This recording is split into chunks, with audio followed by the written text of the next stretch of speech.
Қайырлы күн, достар. Менің аты жөнім Әсем Бұхай. Мен бала тәрбиесі жөніндегі маманмын. Осы ана мен бала арасындағы психосоматиканы зерттеп жүрмін.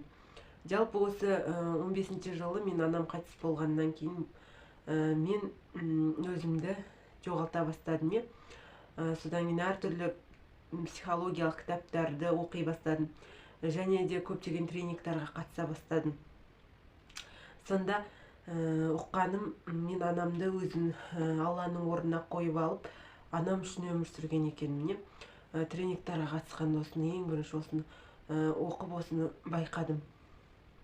Сонда жалпы адам өзіне бір адамды немеге өзінің несіне қойып алса, сол үшін өмір сүре бастаса, Алла оны алып қояды екен. Менің орныма қойып алдым деп.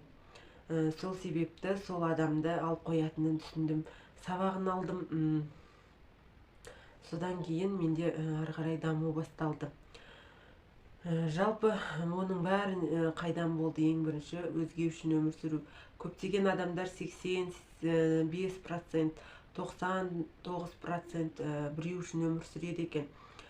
Баласы үшін немесе жолдасы немесе ата-анасы үшін өмір сүреді екен де. Сол себепті өмірінің және тоқтап қалғаны, өзінің өмірге деген қызығушылығы жоқ. Сол жерден өмір тоқтап қалғандай ақ-қара бола бастайды екен. Өзінің келешегіне деген мақсаты жоқ болғаннан кейін жәнегі өзінің жауапкершілігін алмайды екен. Содан байқадым, мен анам қайтыс болғаннан бастап мен өзім есейе бастадым. Содан бастап өз жауапкершілігімді алдым. Өз жауапкершілігімді ала бастадым. Жәнегі Абай Құнанбаев айтқандай, сенбе жұртқа тұрса да қанша мақтап, әуретеді ішінен қулық сақтап, өзіңе сен өзіңді алып шығар, ақылың мен қайратың екі жақтап деп өте жақсы айтылған.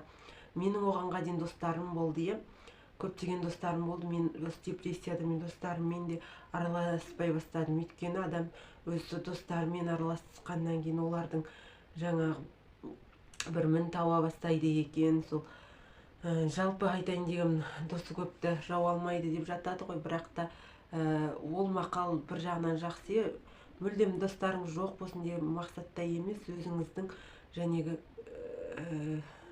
тани бастағанда, өзіңіздің меніңізбен дос бола бастағанда, және рухани ілім іздей бастаған кезде адам өзіне бір жүрегіне бір тыныштық пайда болып, алға қарай мақсатын таба бастайды екен.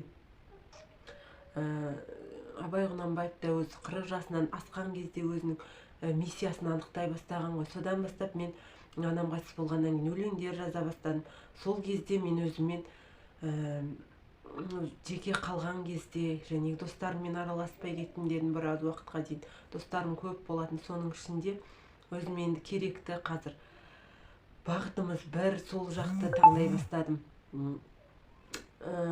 Сол өзімен араласатын достарың да жәнегі бір бағытта бола бастайды екен. Нақты және қайда бара жатқан жолыңды білмесең, мына үш сұраққа: қайдан келдің, қайда бара жатырсың, және не үшін жасайсың? Осы үш сұрақты білмесең, өзіңіздің жәнегі өмірлік мақсатыңызға жету, миссияңызды табуға өте қиындау болады екен. Жалпы мен өзім балаларды қазір оқытқанды жақсы көремін. Сонда байқадым, өзіңді бірінші тәрбиелемей жатып, балаларыңа ақыл айту ол жүрмейді екен. Не болмаса жолдасыңды өзгертем деген, ол да жүрмейді. Сол үшін ең бірінші өзіңнің және рухани байлығыңды дамыту, рухани жан дүниеңді дамыту екен. Өзіңнің рухани жан дүниеңді дамытқан кезде айналадағылар автоматты түрде дами бастайды. Өзінен өз жөнделе бастаған сияқты көрінеді. Сөйтіп мен өзімнің алғашқы жәнегі өзімнің кім екенімді білгенде, және өзімнің миссиямды қалай қарай жүретінімді білгенде, тура мысалы Инстаграм ба, соны қараймын, өзіме керек нәрсені қараймын, керек жоқ болса қарамаймын. Одан кейін әңгімелескен кезде де достарыммен және жұмыстастарыммен бірге әңгімелескенде біреуді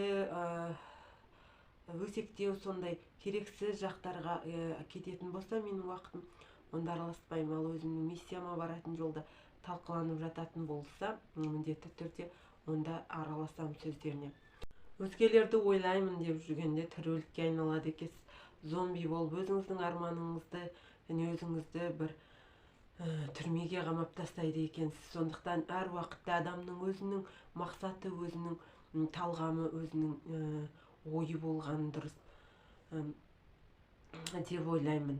Ол үшін ең бірінші өзіңіздің табиғатыңызды біліп алған дұрыс. Мүмкін сіз тасбақасыз ба, ақырын жетесіз ба миссияңызға, не болмаса қоянсыз ба, бұрын қоян сияқты секіріп және жетіп не болмаса таста кетіп секіріп бір орыннан бір орынға, солай болдыңыз ба? Енді жөнделуге тырысып, мақсатсыз өмір сүру заңсыз өмір сүрумен тең. Күнделікті бүгінгі жоспарыңызды кеше не болмаса ертеңгі жоспарыңызды бүгін қойып, сол арқылы жоспармен ғана өмір сүрген дұрыс екен. Ертеңгі күнге жоспарыңызды бүгін құрып алсаңыз, ертең осыны істеймін деп міндетті түрде, ал жоспар қоймасаңыз, өзіңізді карантинде үйден шығармайтындай қылып, өзіңіз солай сезінсеңіз, жоспармен ғана шығатындай қылып алға баса бастайсыз. Адам не үшін зомби болып жүреді?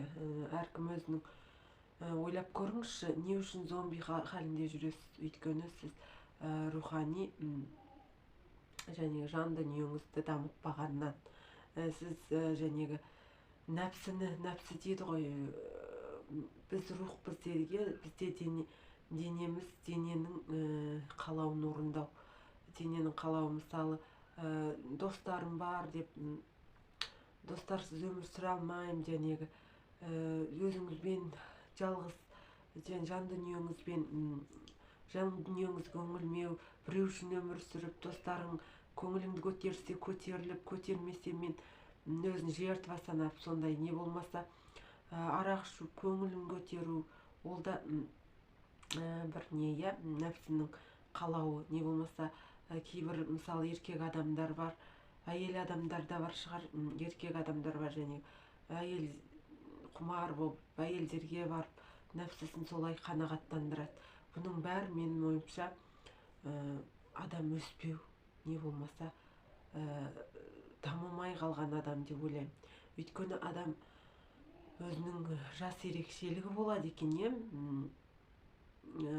жас кәдімгі, одан кейін рухани жасы, ішкі жан дүниесінің жасының өсу процесі болады екен. Кейбір адамдар, олар 20 жасында, 10 жасында өте рухани дамыған, өзін сондай болса, кейбір адамдар 70-80 жасында әлі сол өзінің жолын таппаған, сондай нәпсінің құмарын қанағаттандыруға солай жіберіп жүреді екен уақытының бәрін. Соған бағыттап, соны өздері дұрыс деп ойлайды.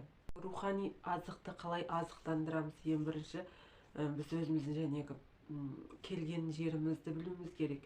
Екінші, қайда бара жатқанымызды. Үшінші, не үшін жасап жатқанымызды білуіміз керек. Сонда ғана біздің өмірімізге мән келеді. Осты үлкен қылып жазып қойсақ, қайдан келдім, және қайда бара жатырмын, және не үшін істеп жатырмын. Осы сұрақтарды біліп қойсаңыз, өміріңіз түбегейлі өзгеретініне мен сенімдімін. Егер де менің ақпаратым ұнаған болса, маған лайк басып, каналыма тіркеліп кетіңіз.